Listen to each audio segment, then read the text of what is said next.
హల్లెలూయా, హల్లెలూయా. దేవుడిచ్చిన ఈ శ్రేష్టమైన సమయాన్ని బట్టి, ఈ గొప్ప ధన్యతను బట్టి, ఆధిక్యతను బట్టి మొదటిగా దేవునికి కృతజ్ఞతలు తెలియపరుస్తున్నాను. అలాగే కూడి వచ్చిన ప్రతి ఒక్కరికి కూడా పేరు పేరున ప్రభునామంలో వందనాలు తెలియజేస్తున్నాను. అందరికీ వందనాలండి. బాగున్నారా? దేవుని వాక్యాన్ని చదువుతున్నారా? దేవునిలో ఎదుగుతున్నారా? దేవునిలో బలపడుతున్నారా? మరి ఈ కార్యక్రమం మనం ఆత్మీయంగా, ఆధ్యాత్మికంగా బలపడటానికే. మరి ఈ సమయంలో దేవుని వాక్యాన్ని చూడబోయే ముందు చిన్న ప్రార్థన చేసుకొని దేవుని వాక్యంలోకి వెళ్దాం. మహాపరిశుద్ధుడా, సర్వశక్తి కలిగిన దేవా, మీరు మమ్మల్ని ప్రేమించి అనుగ్రహిస్తున్న ఈ శ్రేష్టమైన సమయాన్ని బట్టి మిమ్మల్ని స్తుతిస్తూ ఉన్నాం. మీరే మీ వాక్యమును తెరిచి మా హృదయాన్ని సిద్ధపరిచి సూటిగా స్పష్టంగా మాతో మాట్లాడమని, మమ్మల్ని బలపరచమని యేసు నామములో అడుగుచున్నాం తండ్రి, ఆమేన్. మరొకసారి మీ అందరికి ప్రభు నామంలో వందనాలు తెలియజేస్తున్నానండి. దేవుని వాక్యాన్ని చూద్దాం. లూకాసు సువార్త 12వ అధ్యాయం 25వ వచనము.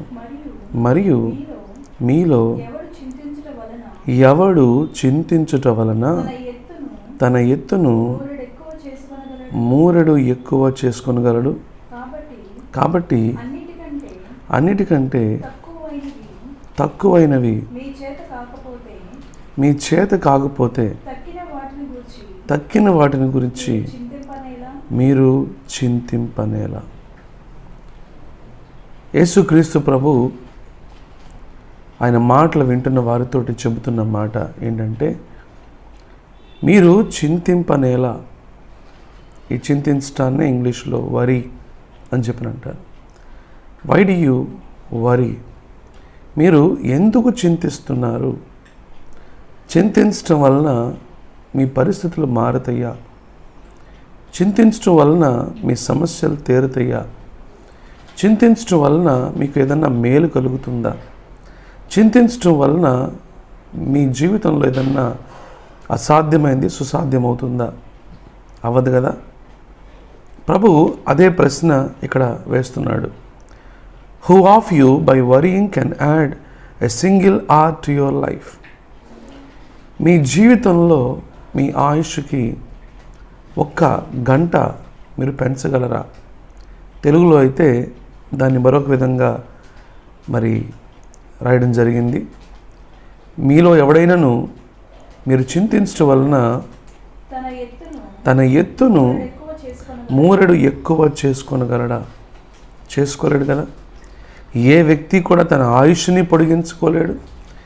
ఏ వ్యక్తి కూడా తనకున్న ఎత్తును పెంచుకోలేడు. అది మనిషికి అసాధ్యం. అవునండి, మనిషికి పరిమితులు ఉన్నాయి, మనిషికి పరిధులు ఉన్నాయి.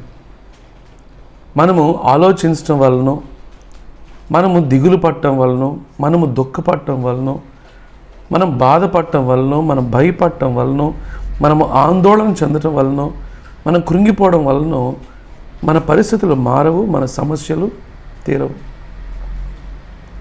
కాబట్టి ప్రభు ప్రశ్నిస్తూ ఉన్నాడు ఈ ప్రశ్న. When you can't do this very little thing, why do you worry about the rest? ఇంత చిన్న విషయాలే మీరు చేయలేనప్పుడు మీరు మిగతా వాటిని గురించి ఎందుకు బాధపడుతున్నారు?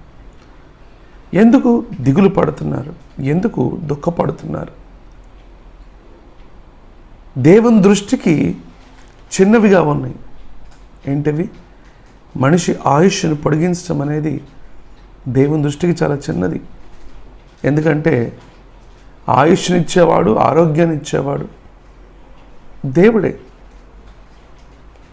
మన జీవితంలో ఎటువంటి కార్యము జరిగించాలన్నా, మనకు ఏది అసాధ్యంగా ఉన్నా అది దేవునికి సాధ్యమే అనే విషయం మనం మర్చిపోకూడదు.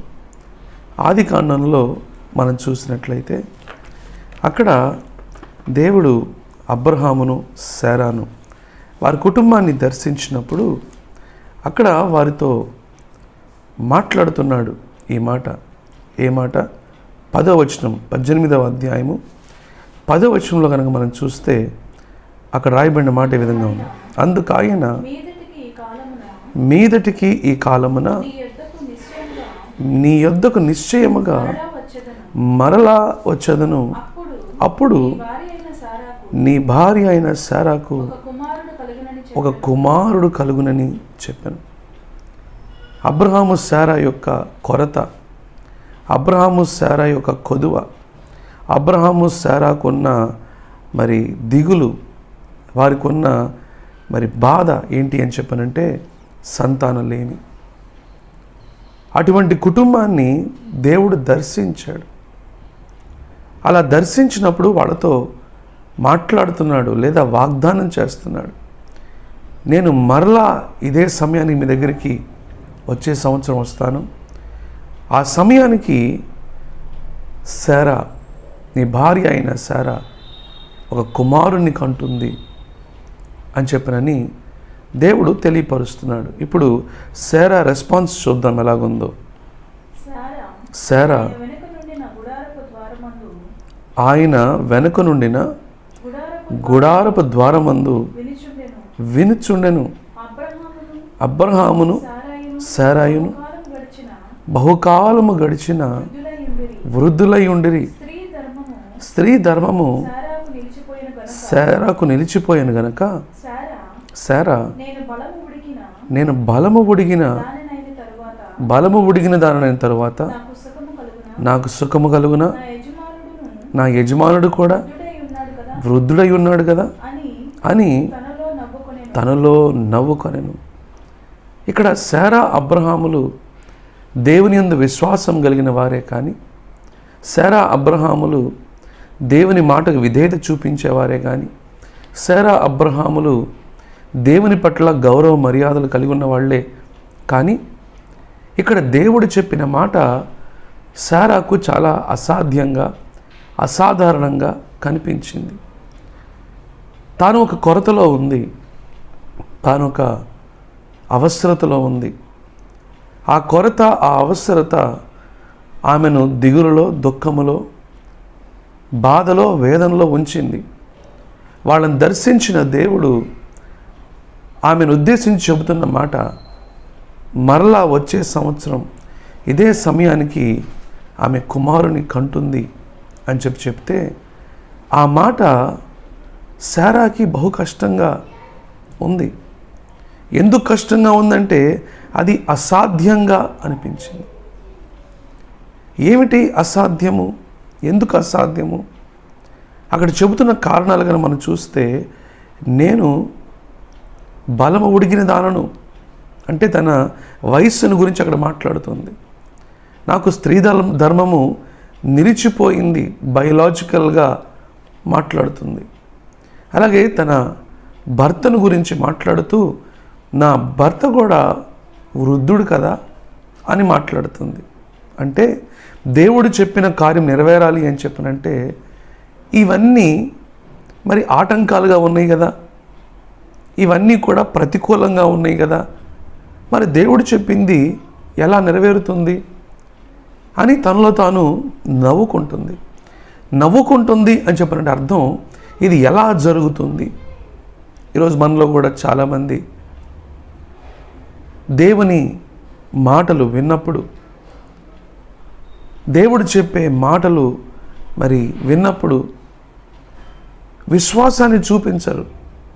ఎందు గురించి అంటే ఇది ఎలా జరుగుతుంది, ఇది ఎలా సాధ్యం, నాకు ఇన్ని ఆటంకాలు ఉన్నాయి కదా, నాకు ఇన్ని అవరోధాలు ఉన్నాయి కదా, నాకు ఇన్ని పరిమితులు ఉన్నాయి కదా, నాకు ఇన్ని పరిధులు ఉన్నాయి కదా, నాకు ఇన్ని సమస్యలు ఉన్నాయి కదా, నా శక్తి ఇంతే కదా, నా జీతము ఇంతే కదా, నా వయసు ఇంతే కదా, నా అనుభవం ఇంతే కదా, నా జ్ఞానం ఇంతే కదా. చూసారా, ఇవన్నీ కూడా మానవ పరిధులు. We have our own limitations which is true.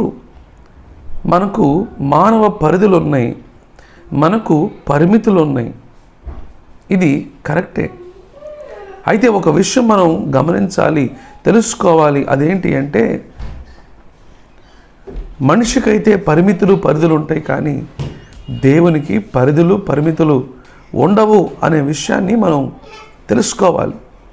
అందుకనే ఇక్కడ దేవుడు మరి శారాను గురించి మాట్లాడుతున్న మాట 13వ వచనంలో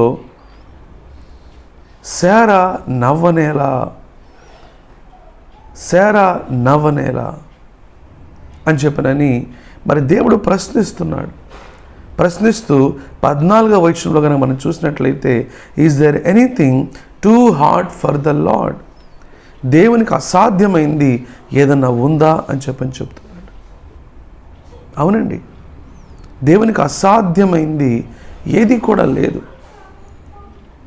దేవునికి వయసుతో సంబంధం లేదు, దేవునికి కాలముతో సంబంధం లేదు, దేవునికి సమయంతో సంబంధం లేదు, దేవునికి బలముతో సంబంధం లేదు, దేవునికి మానవ సంబంధమైన ఏ ఆటంకాలు అవరోధాలతో సంబంధము లేదు. Is there anything too hard for the Lord అంటే అర్థం ఏంటంటే, సర్వశక్తి కలిగిన దేవునికి అసాధ్యమైనది ఏదైనా ఉందా? సర్వశక్తి కలిగిన దేవుడు అని చెప్పనంటే భూమిని, ఆకాశాన్ని, అందులో సమస్తాన్ని సృజించిన దేవునికి అసాధ్యమైనది ఏదైనా ఉందా? ఏదైనా చేయగలిగిన, ఏమైనా చేయగలిగిన దేవునికి అసాధ్యమైంది ఏదైనా ఉందా?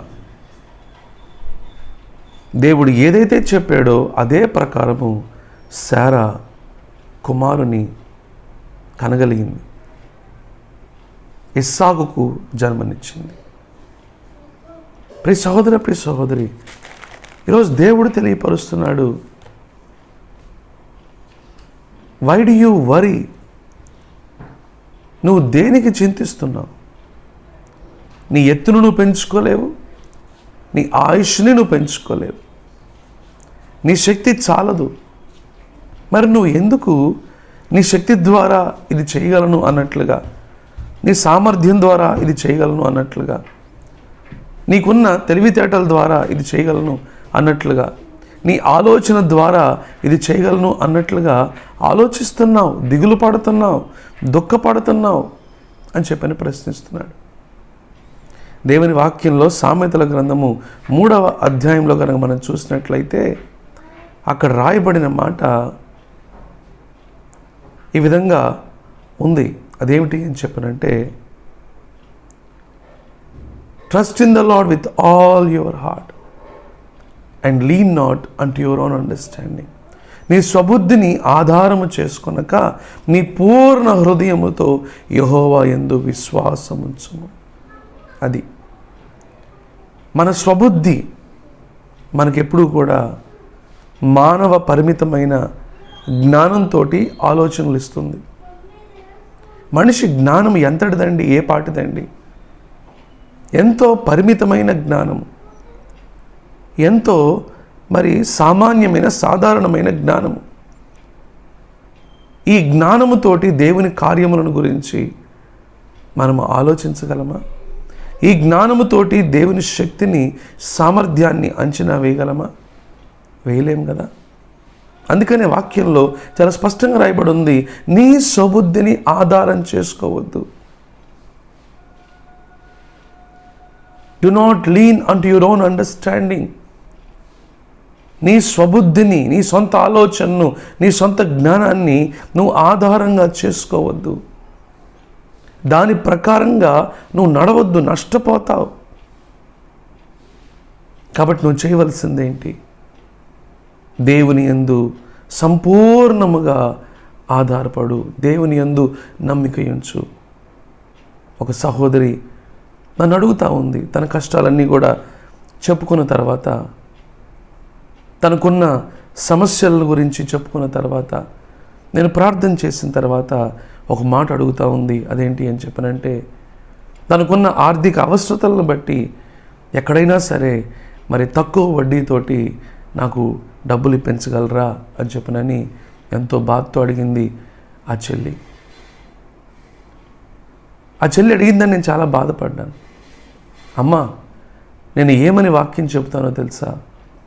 దేవుని మీద విశ్వాసం ఉంచి మన ప్రతి అవసరతకు కూడా దేవుని మీద ఆధారపడాలి అని చెప్తాను అని చెప్పినప్పుడు ఆ చెల్లి చాలా ధైర్యం తెచ్చుకుంది. ఈరోజు చాలామంది వారి సమస్యలను బట్టి బాధపడుతున్నారు, వారికి ఉన్న ఆర్థిక ఇబ్బందులను బట్టి దిగులు పడుతున్నారు, వారికి ఉన్న మరి కఠినమైన పరిస్థితులను బట్టి దుఃఖపడుతున్నారు, కృంగిపోతున్నారు.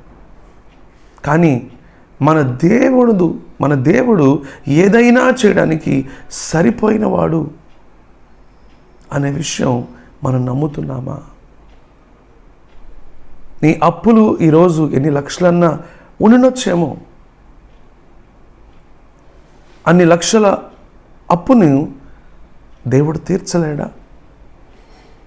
ఈ అప్పును తీర్చడానికి చాలామంది ఏం చేస్తారు, మరొకళ్ళ దగ్గర అప్పు తీసుకొని మరలా ఈ అప్పు తీరుస్తారు. మరలా అక్కడ వడ్డీ పెరిగిపోతూ ఉంటుంది. ఇంకొక చోట అప్పు తీసుకొని మరలా ఇక్కడ కడుతూ ఉంటారు, అక్కడ వడ్డీ పెరిగిపోతూ ఉంటుంది. ఇలాగ ఎంతమంది అప్పుల్లో కూరుకుపోయిన వారు, అప్పుల్లో మునిగిపోయిన వారు ఉన్నారు. ఏమండి, మీ ఆర్థిక అవసరతలను దేవుడు తీర్చలేడా? నీ పరిస్థితులను దేవుడు మార్చలేడా? మార్చగలడు. ఎప్పుడు మారుస్తాడో తెలుసా? నువ్వు ఆయన వైపు చూసినప్పుడు, 2 ఆయన మార్గంలోనికి వచ్చినప్పుడు, 3 ఆయనకు ప్రార్థన చేసినప్పుడు. ఆయన వైపు చూడాలి, ఆయన మార్గంలోకి రావాలి, ఆయనకు ప్రార్థన చేయాలి. అంటే ఆయన వైపు చూడటము అని చెప్పనంటే ఆయన యందు విశ్వాసం ఉంచాలి. ఆయన మార్గంలోనికి రావడము అని చెప్పనంటే మనము ఎందుకైతే ఈ పరిస్థితుల్లోనికి వచ్చామో వాటన్నిటిని కూడా దేవుని సన్నిధిలో మనము ఆలోచించి వాటిని ప్రభు ఎదుట ఒప్పుకొని మన క్రియలను, మన ఆలోచనలను, మన విధానాలను, మన పద్ధతులను మార్చుకోవాలి. కొంతమంది వివాహాలకి ఎంతో ఖర్చు చేసేస్తూ ఉంటారు. చిన్న చిన్న ఫంక్షన్స్కి ఎంతో ఖర్చు చేస్తూ ఉంటారు. ఆడంబరాలకి ఎంతో ఖర్చు చేస్తూ ఉంటారు. అవి ఇవి కొనుక్కోవడానికి విచ్చలవిడిగా ఖర్చు చేస్తూ ఉంటారు. తద్వారా అప్పులు పాలైపోతూ ఉంటారు. ఏ రోజు డబ్బులు ఆ రోజు ఖర్చు పెట్టేస్తూ ఉంటారు. కానీ ఈ డబ్బుని జ్ఞానయుక్తంగా ఎలా ఖర్చు పెట్టాలి అని ఆలోచించేవాళ్ళు ఎంతమంది? ఇంకొంతమంది మరి దేవునికి కృతజ్ఞతగా కనీసం కానుక లేదా దేవుని కృతజ్ఞత అర్పణ కూడా అర్పించరు. అలాంటప్పుడు దేవుని దీవెన ఎలా ఉంటుంది చెప్పండి? ఉండదు కదా. మరికొంతమంది దేవునికి విరోధమైన మరి పనులు చేస్తూ, కార్యములను చేస్తూ వారు జీవిస్తూ ఉంటారు. అటువంటి వారి సంపాదన మీద దేవుని హస్తం ఉంటుందా చెప్పండి? ఉండదు. అందుకనే దేవుని యందు విశ్వాసం ఉంచి మన జీవితంలో ఉన్న చెడుతనాన్ని, మన జీవితంలో ఉన్న దేవునికి విరోధమైన, వ్యతిరేకమైన క్రియలను విడిచిపెట్టి దేవునికి అనుకూలముగా జీవించడాన్ని మనం అలవాటు చేసుకోవాలి. దేవుని సన్నిధిలో ప్రార్థన చేయాలి. దేవుడు తప్పనిసరిగా మన అప్పుల నుంచి మనల్ని విడిపిస్తాడు. దేవుడు తప్పనిసరిగా మనమున్న ఆ భయంకరమైన ఆర్థిక ఇబ్బందుల నుంచి విడిపిస్తాడు. దేవుడు తప్పనిసరిగా మన పరిస్థితులను మారుస్తాడు. ప్రియ సహోదర, ప్రియ సహోదరి, ఒకప్పుడు నేను చాలా అప్పులు చేసేవాడిని. ఒకానొక సమయంలో మారు మనసు పొందిన తర్వాత నేను దేవుణ్ణి అడిగాను, ప్రభువా, నేను నీ బిడ్డనైనప్పుడు నేను ఎందుకు అప్పులు చేయాలి అని చెప్పనని ప్రార్థన చేసినప్పుడు దేవుడు నా జీవితంలో ఎన్నో విషయాలను మార్చాడు. ఎన్నో మరి దేవునికి అనుకూలమైన వాటిని అలవర్చుకోవడానికి ప్రభు సహాయం చేశాడు. తద్వారా నా అప్పుల నుంచి ప్రభు నన్ను విడిపించి ఈరోజు వరకు కూడా ఆయన సహాయంతోనే మరి జీవించడానికి ప్రభు ఎంతో సహాయం చేస్తున్నాడు. ప్రియ సహోదర, ప్రియ సహోదరి, అప్పుల కొరకు పరిగెత్తకు, అప్పులు చేయడానికి పరిగెత్తకు, మనుషుల దగ్గరికి పరిగెత్తకు. ఆ తర్వాత ఈ అప్పులు ఎలా తీరుతాయని చెప్పనని దుఃఖపడకు, కృంగిపోకు. ఈరోజు అప్పుల గురించేనో బాధపడుతున్నట్లయితే దేవునితో మాట్లాడుతున్నాడు. దేవునికి అసాధ్యమైంది ఏదీ లేదు. అయితే నీ ఆలోచనలు మార్చుకో, నీ విధానాలు మార్చుకో, నీ మార్గములను మార్చుకో, దేవుని తట్టు తిరుగు, ప్రార్థించు. మరికొంతమంది అనారోగ్యమును గురించి బాధపడుతూ ఉంటారు. ఏమండి, మన దేవుడు స్వస్థపరిచే దేవుడు కాదా? మన దేవునికి అసాధ్యమైంది ఏదన్నా ఉందా? మన జీవితంలో, మన కుటుంబంలో ఎటువంటి అనారోగ్య పరిస్థితులు ఉన్నప్పటికి కూడా మన దేవుని దగ్గరికి మనం వెళ్ళగలిగినట్లయితే ఆ అనారోగ్యమును తీసివేసే దేవుడుగా ఉన్నాడు. అనారోగ్యం నుంచి విడుదల అనుగ్రహించే దేవుడుగా ఉన్నాడు. ఎంతోమంది అనారోగ్యాలకు గల కారణము పాపమేనండి. మన జీవితంలో ఉన్న అవిధేయతలను గనక మనం ఒప్పుకున్నట్లయితే, దేవుని ఎదుట మన అవిధేయతల్ని మరి ఒప్పుకొని పశ్చాత్తాపడినట్లయితే దేవుడు మనకున్న అనారోగ్యం తీసివేస్తాడు. అందుకనే కదా సామెతల గ్రంథం 3వ అధ్యాయంలో రాయబడిన మాట, నేను జ్ఞానిని కదా అని నీవు అనుకొనవద్దు, యెహోవా యందు భయభక్తులు కలిగి చెడుతనమును విసర్జించుము, అప్పుడు ఆయన నీ దేహమునకు ఆరోగ్యము, ఎముకలకు సత్తువ కలుగజేయును. గమనిస్తున్నారా? కాబట్టి దేవుడు నీ అనారోగ్యం నుంచి తప్పకుండా విడిపిస్తాడు. ఇంకొన్నిసార్లు అపవాది శోధనలను బట్టి అనారోగ్యము కలగొచ్చు. మనం దేవుని సన్నిధిలో ప్రార్థన చేసినప్పుడు అటువంటి అనారోగ్య పరిస్థితుల నుంచి కూడా దేవుడు విడిపిస్తాడు, రక్షిస్తాడు, ఆరోగ్యాన్ని అనుగ్రహిస్తాడు. అయితే ఒక ప్రశ్న, ఈ ఆరోగ్యంతో నువ్వేం చేస్తావు అన్నది ప్రశ్న. దేవుడిచ్చిన ఆరోగ్యముతో, దేవుడిచ్చిన ఆయుష్తో నువ్వు ఎలా జీవిస్తావు అన్నది ప్రశ్న. నువ్వు దేవునికి ఒక గ్యారంటీ ఇవ్వగలవా?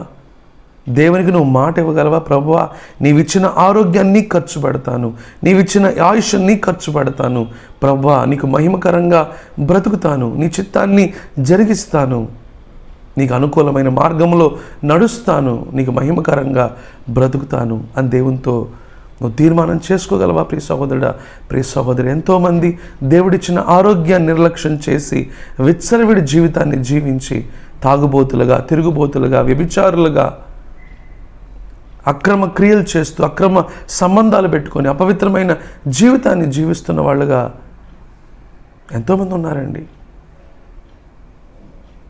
అనారోగ్య పాలైపోయిన వాళ్ళు ఎంతోమంది ఉన్నారు. మన పాపములను మనం ఒప్పుకొని ఎడల ఆయన నమ్మదగిన వాడు, నీతిమంతుడు గనక మన ప్రతి పాపము నుండి, దుర్నీతి నుండి ఆయన మనలను పవిత్రులుగా చేస్తాడు, మనల్ని బాగు చేస్తాడు, మనల్ని స్వస్థపరుస్తాడండి. గమనిస్తున్నారా? కాబట్టే కదా ఆ పక్షవాయువు కలిగిన వ్యక్తిని ప్రభు దగ్గర తీసుకొచ్చినప్పుడు, కుమారుడా నీ పాపములు క్షమించబడినాయి అని చెప్పినప్పుడు ఆ పక్షవాయువు కలిగిన వాడు వెంటనే లేచి తన పరుపెత్తుకొని నడవగలిగాడు. ఎంత గొప్ప కార్యం ప్రభు చేశాడు. ప్రియ సహోదర, ప్రియ సహోదరి, ఈరోజు దేని గురించి నువ్వు దిగులు పడుతున్నావు? దేని గురించి నువ్వు ఆలోచిస్తున్నావు? దేని గురించి దుఃఖపడుతున్నావు? మరికొంతమంది వారి కుటుంబ కలహాల నిమిత్తం బాధపడుతూ ఉంటారు.